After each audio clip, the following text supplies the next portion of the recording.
Hello everyone, it's me two again. বরাবরের মতো শেষ বিকালে গ্রামের পরিবেশে ঘুরতে চলে আসলাম। এরকম পরিবেশে একটা মুহূর্ত কাটানো মানে আমার কাছে তীব্র শান্তি অনুভব করা। গ্রামের প্রাকৃতিক মনমুগ্ধকর সৌন্দর্যে নিজেকে বিলীন করে দেখো, শান্তি পাবে। এই ছোট্ট একটা জীবনে চার দেয়ালে নিজেকে আটকে রেখে হতাশময় জীবন কাটানোর থেকে খোলা আকাশে প্রাণ খুলে শান্তি অনুভব করো, জীবন অনেক সহজ হয়ে যাবে। শেষ বিকালে গ্রামের পরিবেশে যেন প্রাকৃতিক সৌন্দর্য ছড়ায়।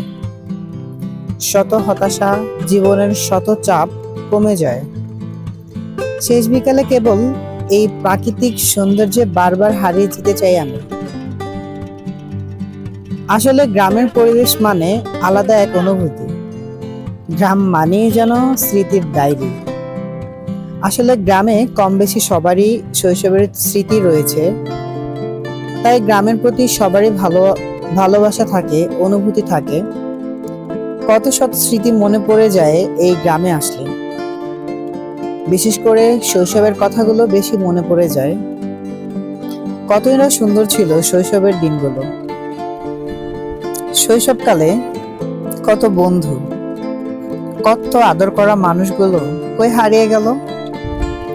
কেউ যেন কোথাও নাই, সবকিছুই শূন্য।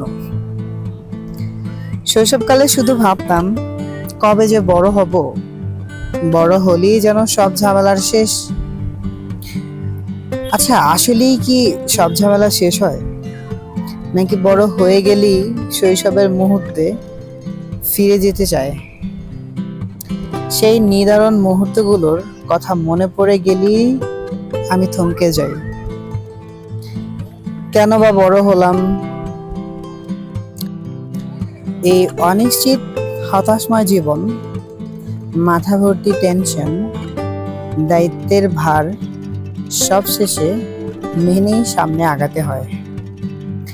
আর সবশেষে সুনিশ্চিত মৃত্যু, যা নিয়ে খামখেয়ালি পানা নিয়ে মৃত্যুর স্বাদ গ্রহণ করতে হয়। আহা জীবন, কি করতে এসে কি করে গেলাম, আফসোস নিয়ে চিরতরে হারিয়ে যাওয়া।